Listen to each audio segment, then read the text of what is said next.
Welcome back to Central Colorado Ballistics. My name is Wally. They found gold, and everything accelerated. In 1858,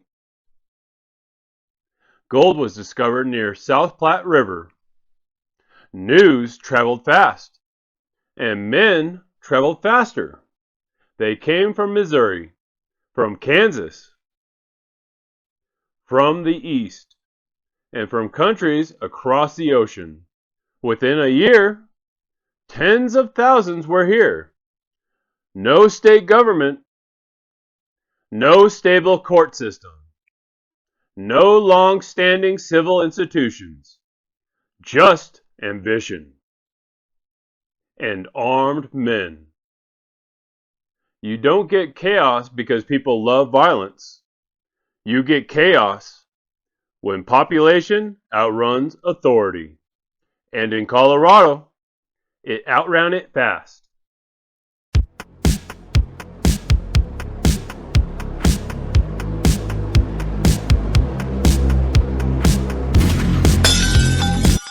In 1861, Congress created Colorado Territory. It wasn't accidental. The Civil War had begun. The Union needed Western stability, needed mineral wealth, and needed loyalty. Territories were not states. They were federal projects, governed by appointees. The governor was appointed by the president. Judges appointed.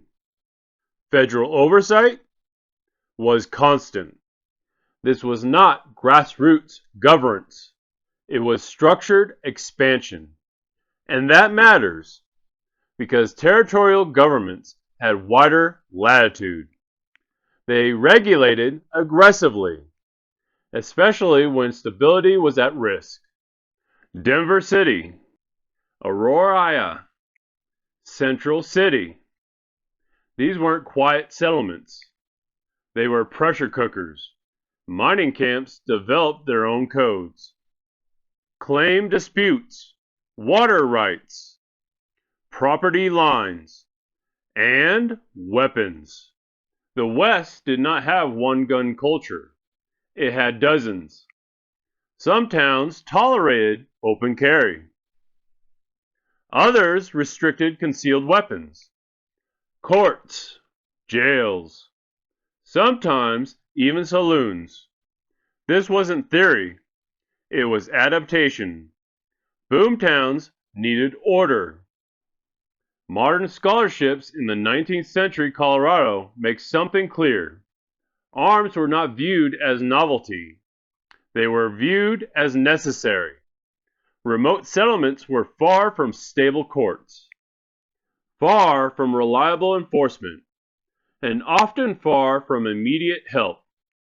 Historians of Colorado's territorial period note that settlers were frequently required to create their own local governance, to organize their own security, and to defend mining claims themselves. In that environment, arms were part of the infrastructure, not rebellion, and order required rules. The Civil War didn't stop at the Mississippi. It echoed here. Union troops were stationed in Colorado Territory. Camp Weld. Fort Lyon. The Army remained present, not as a sole authority, but as reinforcement. The military supply lines meant weapons. Military readiness meant surveillance.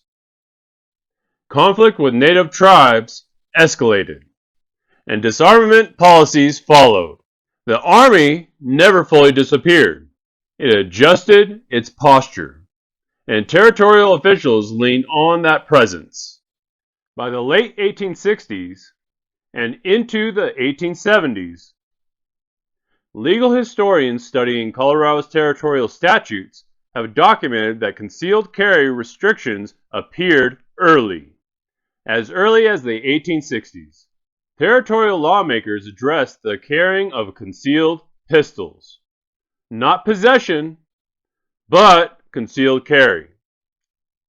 This distinction matters because the record shows regulation, but not on prohibition, control, not confiscation.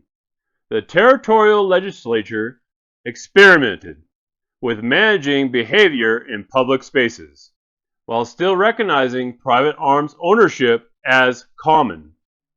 Colorado towns experimented with firearm regulation, concealed carry bans, restrictions on deadly weapons, fines, imprisonment. The language was often too broad. Pistols, dirks, bowie knives, slung shots. Public carry was not automatically accepted. It was negotiated, town by town, court by court, and enforcement depended heavily on local officials. Arrest logs show fines. Newspaper archives show disputes. Municipal codes show intent. The myth of total lawlessness doesn't survive contact with documentation. When delegates gathered to draft Colorado's state constitution, they were not inventing principles from nothing. They were formalizing territorial experience.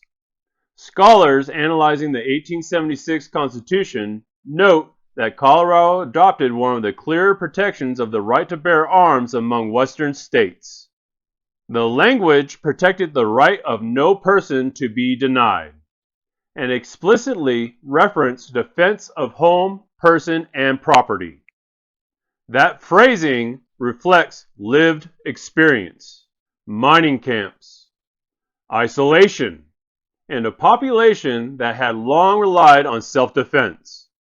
The Constitution did not erase regulation, but it did affirm the baseline right, and that tension remains. In 1876, Colorado became a state, but it didn't begin fresh. It inherited patterns, military presence, municipal regulation, territorial experimentation, Boomtown adaptation. The tension between liberty and order was already embedded, and statehood did not erase it. When people imagine the Wild West, they imagine absence.